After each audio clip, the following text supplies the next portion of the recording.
अस्सलाम वालेकुम, welcome back to pharmacokinetics. हमारे पास एक और टॉपिक है for route of drug administration के रूट का क्या मतलब है कि भाई पाथवे।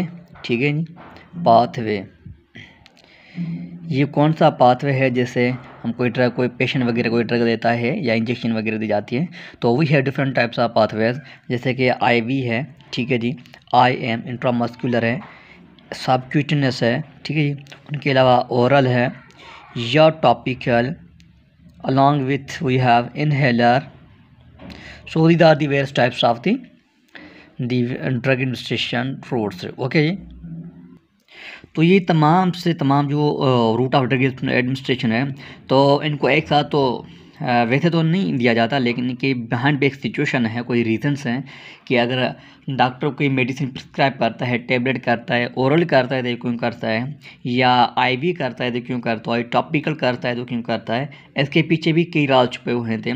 जैसे कि मैं आपको बता रहा हूँ कि पेशेंट का एज भी मैटर करता है कि पेशेंट हो सकता है चाइल्ड हो, ठीक है जी, ये चाइल्ड है, और ओल्ड एजड, ठीक है जी, एजड छोटे बच्चे, और जो हमारे पास बूढ़े आदमी होते हैं वो बाई ओरल तो नहीं ले सके तो इसलिए उनको इंजेक्शन वगैरह दी जाती है। इंजेक्शन आईवी की सूरत में या तो आईवी इंजेक्शन दी जाएगी, या उनके अलावा ओरल सिरप वगैरह ओरल सिरप दी जाएंगी, और आईवी इंजेक्शन वगैरह। ये है एज के हिसाब से जो डिपेंड करता है, ठीक है जी।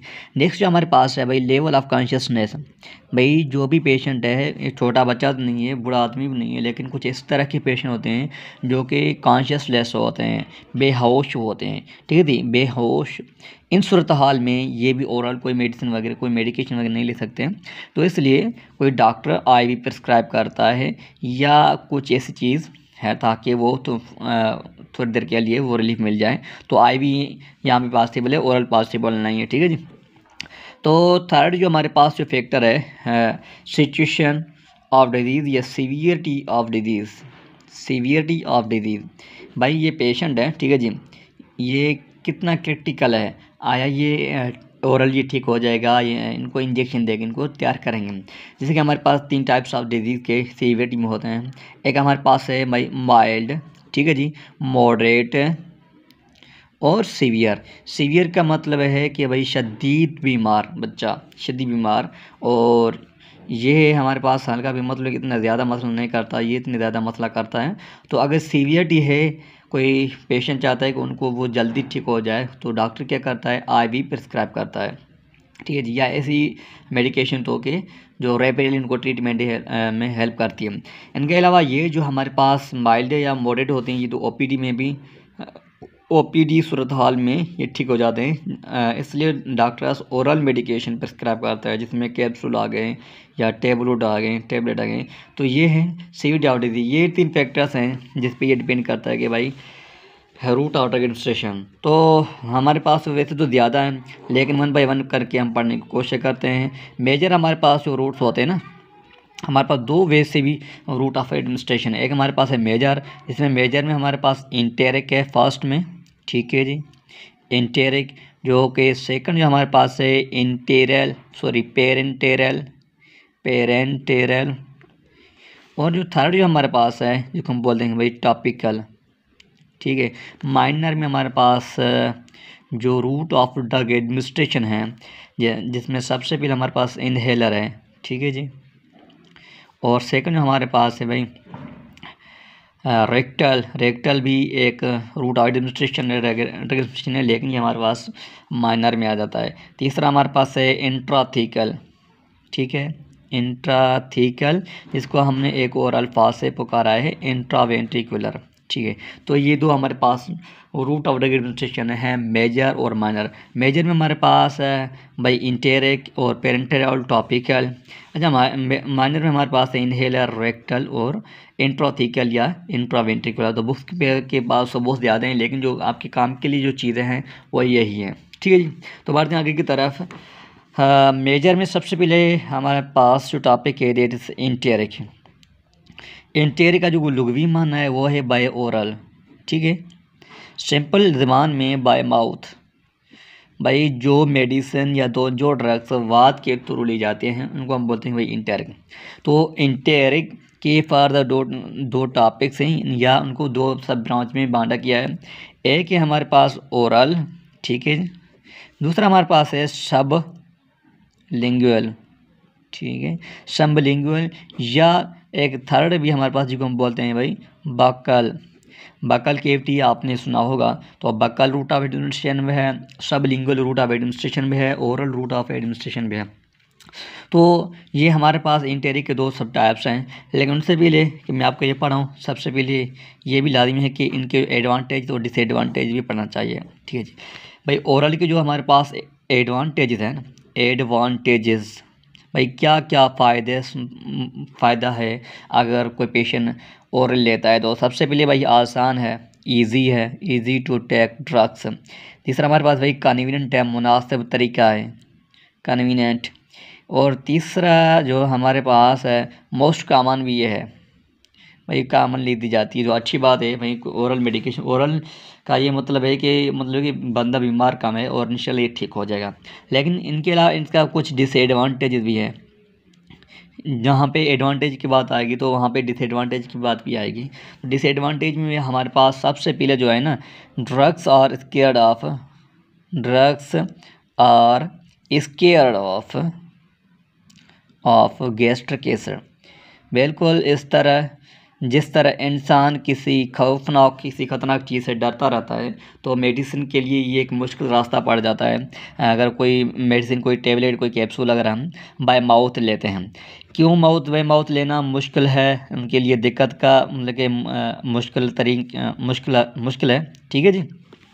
तो ये वो इसलिए क्योंकि हमारे पास जो ये स्टमक है ना भाई, स्टमक के अंदर जो एसिडिटी है यह बहुत ख़तरनाक है। स्टमक के लिए तो फ़ायदेमंद है भाई, तो जाहिर सी बात है किसी और के लिए ख़तरनाक होगा।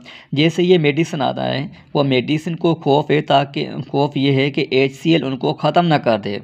अगर HCl उनको डिस्ट्रॉय कर देगा, उनके इफ़ेक्ट ख़त्म हो जाएगा, तो हमें थेरापेटिक डिज़ायर्ड इफ़ेक्ट नहीं मिलेगा ना। तो हमारी कोशिश ये है कि हमें डिज़ायर्ड इफ़ेक्ट मिले। तो इसलिए कुछ टेबलेट को, कुछ मेडिसिन को कोटिंग की सूरत में वो मतलब कि बंद किया गया है, ताकि जैसे आपने राइजिक कैप्सूल खाया होगा या कुछ ऐसे कैप्सूल एमॉक्सिल वगैरह, तो उनकी जो दारी कोटिंग्स हैं, रेड कलर के, वाइट कलर के, ग्रीन कलर के कोटिंग्स हैं, ताकि वो एसिड से बच सकें, ठीक है जी। एक ये था डिसएडवांटेज, जो कि गैस्ट्रिक एसिड उनको ख़त्म करने की कोशिश कर रही है, ठीक है जी। दूसरा जो हमारे पास है भाई, वह है बायो अवेलेबिलिटी की मसला है। जैसे कि हम ओरली लेते हैं, जो मेडिकेशन वगैरह लेते हैं, तो पहले आते हैं स्टमक के अंदर। स्टमक के अंदर आएंगे बाइल सिस्टम या पोर्टल सिस्टम में आएंगे। पोर्टल सिस्टम के बाद फिर आएंगे सिस्टमेटिक सर्कुलेशन। क्योंकि हर ड्रग को डायरेक्टली सिस्टमेटिक सर्कुलेशन में आना चाहिए। अगर हम बाय माउथ लेते हैं तो इसको कुछ टाइम लगता है सिस्टमेटिक सर्कुलेशन तक पहुंचने के लिए। तो बीच रास्ता माउथ से लेकर सिस्टमेटिक सर्कुलेशन के बीच में ये कुछ और एब्जॉर्ब हो जाते हैं। तो एब्जॉर्ब होके बाकी उनका थोड़ा सा ऐसा बच जाता है, तो वो जाता है हमारे ब्लड स्ट्रीम के अंदर। तो होना ये चाहिए, जितना हम टेबलेट या कैप्सूल वगैरह कोई दवा वगैरह खाते हैं, तो उनका मुकम्मल हिस्सा इस ब्लड स्ट्रीम के अंदर आ जाए।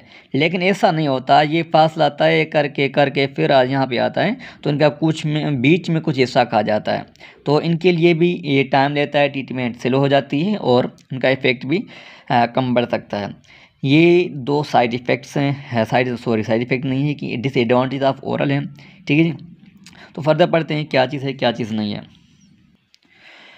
तो ओरल, एक था ओरल और दूसरा था हमारे पास सबलिंगुअल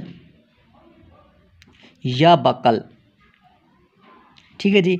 ये किसकी दो रूट्स हैं? इंटेरिक के। इंटेरिक रूट ऑफ एडमिनिस्ट्रेशन का दो हिस्सा है, एक हमारे पास है ओरल, दूसरा हमारे पास है सबलिंगुअल, जिसको हम बक्कल भी बोलते हैं। अच्छा, ओरल को फर्दर दो हिस्सों में बांटा गया। एक हमारे पास है भाई इंटेरिक कोटेट प्रिपरेशन, इंटेरिक कोटेट प्रिपरेशन, ठीक है जी। दूसरा हमारे पास है भाई एक्सटेंडेड रिलीज प्रिपरेशन। इनका बहुत सारे नाम हैं, इनको मुख्तलिफ नामों से पुकारा जाता है, जैसे कि एक्सआर हो या एसएल हो गई, उनके अलावा कुछ और भी हैं जो हम बुक्स में पढ़ेंगे। तो इंटेरिकोटेड प्रिपरेशन और दूसरा हमारे पास है एक्सटेंडेड रिलीज प्रिपरेशन। अब इन दोनों में क्या फ़र्क है भाई? ये इंटेरिकोटेड का प्रिपरेशन का मतलब है कि मेडिसिन सस्पेंशन की सूरत में होता है, बिल्कुल दानेदार होता है, तो इनको एक कोड की सूरत में, जैसे कोई राइजेक कैप्सूल है ना, राइजेक आपने बिल्कुल हर लोगों ने खाया होगा, या रूलिंग एमाक्सिल भी शायद इसमें कैप्सूल की सूरत में आता है, ठीक है जी। तो इनके जो दारी ये कोटिंग हैं, तो कोटिंग के अंदर ये मेडिसिन है। ये कोटिंग इसलिए है ताकि इनके अंदर स्टमक के अंदर जब ये जाएंगे तो उनको गैस्ट्रिक एसिड HCl डिस्ट्रॉय ना कर सके, ठीक है। ये कोटिंग का पर्पज़ ये है कि ताकि ये जो मेडिकेशन ड्रग है ये प्रोटेक्ट रहे, प्रोटेक्टेड अंडर कोट, ये ड्रग इस कोड के अंदर सेफ है और HCl अब इनको कुछ नहीं करेगा। अच्छा, ये रास्ता तय करने के बाद जैसे इंटेस्टाइन या बॉडी सिस्टम के अंदर जाएगा तो ये कोट रिलीज होगा, coat will release and drug will separate from it, तो ड्रग उनके साथ सेपरेट हो, उनके बाद ही उनकी होगी एब्जॉर्प्शन। दूसरा हमारे पास है भाई एक्सटेंडेड रिलीज प्रिपरेशन। अब एक्सटेंड का क्या मतलब है कि भाई टाइम बढ़ाना, और रिलीज का क्या मतलब है कि स्लो छोड़ना, धीरे धीरे छोड़ना। एक्सटेंड रिलीज मतलब कि स्लो रिलीज, और जितना स्लो रिलीज होगा उतनी टाइम ड्यूरेशन ज़्यादा होगा। अगर टाइम ड्यूरेशन ज़्यादा होगा, टाइम ड्यूरेशन इंक्रीज होगा, तो क्योंकि स्लो रिलीज हो रहा है तो ये तमाम बड़े अरसे के बाद ये मुकम्मल रिलीज़ होगा। तो इनको हम बोलते हैं भाई प्रोलॉन्ग ट्रीटमेंट के लिए भी ये काम आता है, प्रोलॉन्ग ट्रीटमेंट के लिए ये बहुत मुफीद है। तो ये तो हमारे पास इंटेरिक के फ़र्द ऐसे थे ओरल के एंटेरिकोटेड के प्रिपरेशन और एक्सटेंडेड रिलीज प्रिपरेशन का यही मतलब है उनके। अच्छा, इनके जो दारवी कैप्सूल हैं मतलब कि कोट है, ठीक है जी। ये कोड क्यों दी जाती है मैंने आपको बताया, ताकि वो HCl से प्रोटेक्ट हो सकें, गैस्ट्रिक एसिड से बिल्कुल उनको एक हिफाजत मिल जाए, ताकि HCl उनको ख़त्म ना कर सके, ठीक है। तो अच्छा, नेक्स्ट हमारे पास सबलिंगुअल या बकल। अच्छा, सबलिंगुअल अब सबलिंगुअल क्या मतलब है कि अंडर दी टंग ज़ुबान के नीचे ड्रग दी जाती है ताकि फौरी देर के लिए उनको रिलीफ मिल सके। इनका बेहतरीन जो एग्जांपल है हमारे पास ग्लाइसोनाइट्रिन NTG, जो कि MI वाले पेशेंट को दी जाती है। तो ये क्या है हमारे पास वेज़ोडायलेटर है, वेज़ोडायलेटर।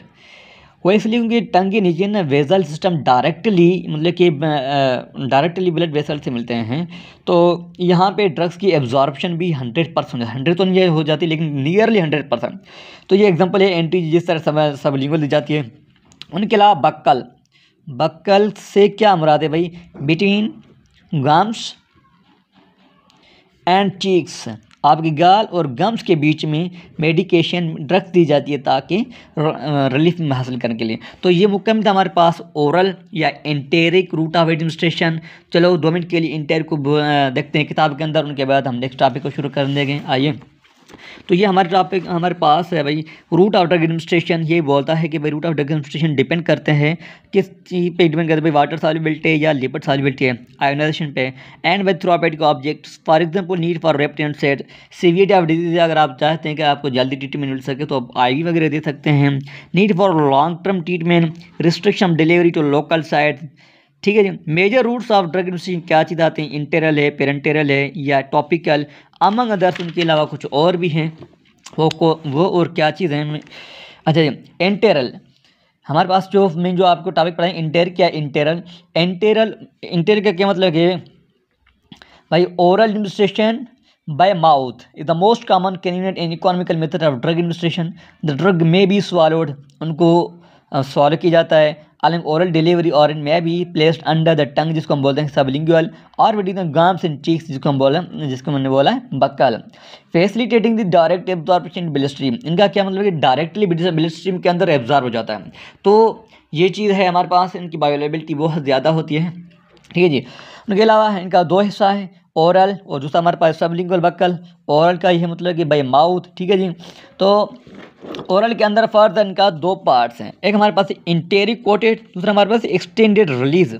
इंटेरिकोटेड क्या मतलब है, is chemically envelope that protect the drug from stomach acid, ताकि वो ड्रग स्टमक के HCl से महफूज हो सके, इनका यही मतलब था, ठीक है। उनके अलावा यहाँ पे आपको ये एग्जांपल दे रहा है कि भाई ओमिप्राजिल या रोलिंग या राइजेक वगैरह इनके ब्रांड्स हैं, तो उनके जो तरह आपने कोड देखा होगा, इन्वेलप देखा होगा। उनके अलावा हमारे पास है एक्सटेंडेड रिलीज प्रिपरेशन में, extended release preparation abbreviated as ER, XR, XL, SR, बहुत सारे इसके नाम, इनके नामों से इनको पुकारा जाता है। मेडिकेशंस है स्पेशल कोटिंग्स, इनके जो दारी कोटिंग्स हैं are ingredient that control during release, जैसे ही ड्रग रिलीज होती है उनको कंट्रोल करता है, उनको स्लो धीरे धीरे छोड़ता है ताकि प्रोलॉन्ग के लिए काम आ जाए।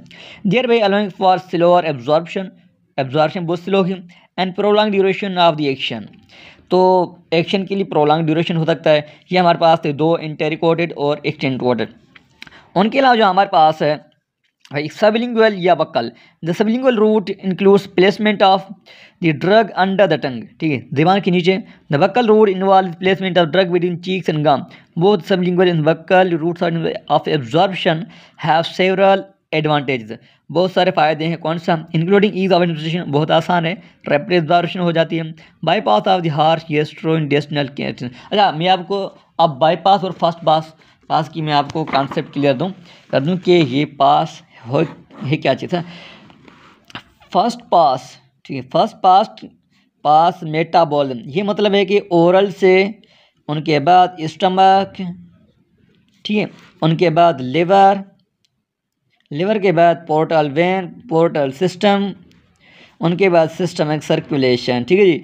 अच्छा, एब्जॉर्प्शन के लिए लाजमी ये है कि ड्रग को लाजमी डायरेक्टली ब्लड स्ट्रीम के अंदर आना चाहिए, लेकिन डायरेक्टली नहीं आते फर्स्ट पाथ में, क्योंकि ओरल ये, तो ओरली यहाँ पे भाई फासला तय करके फिर आता है यहाँ पे। तो आप मुझे बताएं कि ड्रग्स हमारे पास थक गया होगा, उनका बीच हिस्सा यहाँ पे खा गया है, ठीक है, कोई एसिड वगैरह है या एब्जॉर्प्शन हो गया।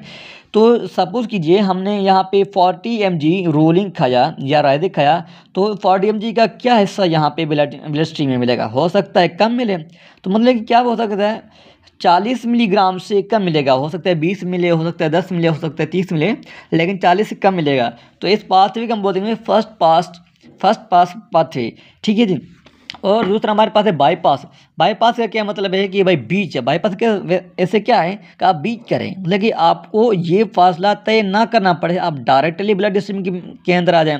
तो फर्स्ट पास ये हो गया हमारे पास। बाईपास क्या है, सबलिंगुअल, क्योंकि ज़ुबान के नीचे डायरेक्टली ब्लड वेसल हैं, तो ड्रग्स डायरेक्टली ब्लड वेसल के अंदर जाते हैं। बक्कल भी यही है, ब्लड स्ट्रीम के अंदर डायरेक्टली जाते हैं, जिस तरह IV और IM को कुछ फासला तय करना पड़ता है, लेकिन IV और सबलिंगुअल जो है वो डायरेक्टली ब्लड स्ट्रीम के अंदर जाते हैं।